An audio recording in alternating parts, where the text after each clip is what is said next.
Dito guys, welcome to Manglandos Vlog. Chismisan tayo. Ang pag-uusapan natin guys ay kung paano natin malalaman bago pa dumating ang lindol. Ang lindol ay dumarating nang hindi natin nalalaman, walang balita, walang kakayahan yung ating weather update. Kagaya sa weather update, malalaman bago darating yung bagyo. Ang lindol po ay wala pa pong kakayahan ang ating mga scientifico o paano matitrace ang lindol bago pa man ito dumating. Pero ang kalikasan ay mayroong mga babala. O example na lang sa dagat, bigla na lang may malalaking isda na namatay or mga alulong ng aso na magtataka ka, bigla na lang yung mga aso umaalulong. Yan yung mga kasabihan ng matatanda. Ibig sabihin yan, may mga sakuna na parating.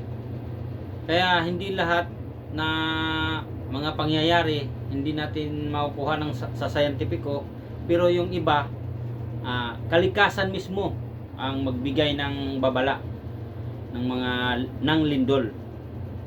Kasi ang lindol ay napakapanganib, nakakatakot. Kagaya nung nangyari sa Mindanao nung nakaraan, 7.8 magnitude. Maraming mga gusali ang nasisira. Maraming mga paaralan ang nawawasak.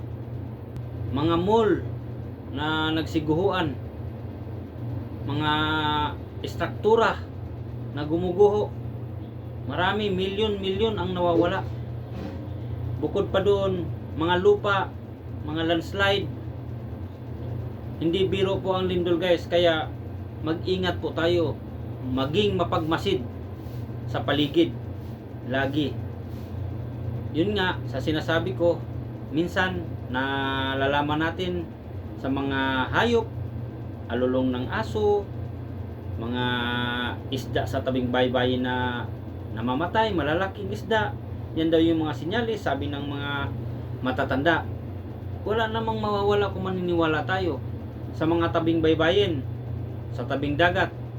Huwag po tayong magkukumpiyansa, lalo pag nakikita natin na yung tubig bigla na lang pumupunta sa laod.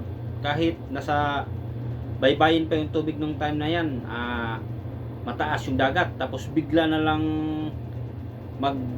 maghunas, tawag sa amin yan, low tide. Bigla na lang mag low tide, kahit naka high tide pa ng oras na yan. Lumikas na po kayo agad guys.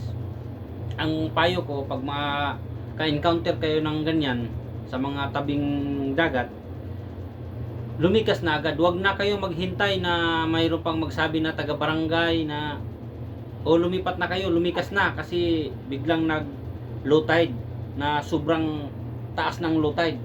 Kasi napakapanganib yun guys. Pagbalik na yun yung mga sinyalis ng tsunami.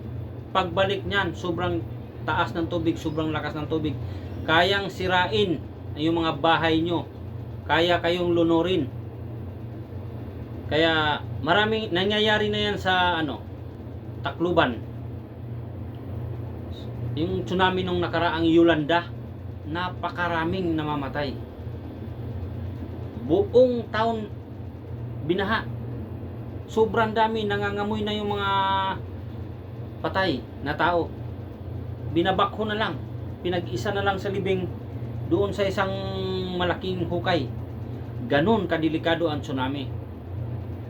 Doon naman sa mga tabing bangin, yung mga bahay nila na parang expected talaga natin na mag-landslide. Alam nyo naman yan, kung kayo yung nandun, dapat lagi tayong alerto. Sa panahon na ganyan nga, iba na yung mga alulong ng aso, biglang tumahimik yung mundo. May mga time na ganyan parang mga sinyalis na ng kalikasan, sinyalis ng kalikasan na mayroong paparating na sakuna. Laging mapagmasid kasi siyempre hindi natin malalaman, hindi naman kagaya sa bagyo ang lindol. Kaya mahirap talaga, samahan na rin ng pagdadasal. Yun lang naman talaga yung pinaka natin, panghahawakan, yung pagdadasal. Kasi lahat Wala tayong magagawa kung wala yung Panginoon. Kaya niya tayong iligtas basta malalim ng yung pananampalataya natin sa Panginoon. O guys, yan lang muna yung pag-uusapan natin ngayong araw, yung tungkol sa lindol. Sa mga hindi pa nakapag-subscribe, mag-subscribe na guys para updated kayo sa mga sunod na upload. Paki-like, share na kung ganyan, pakipindot na lang yung bell dyan para lagi kayong updated sa mga videos natin. Maraming salamat guys, and thank you. God bless you all. Mag-ingat po lagi.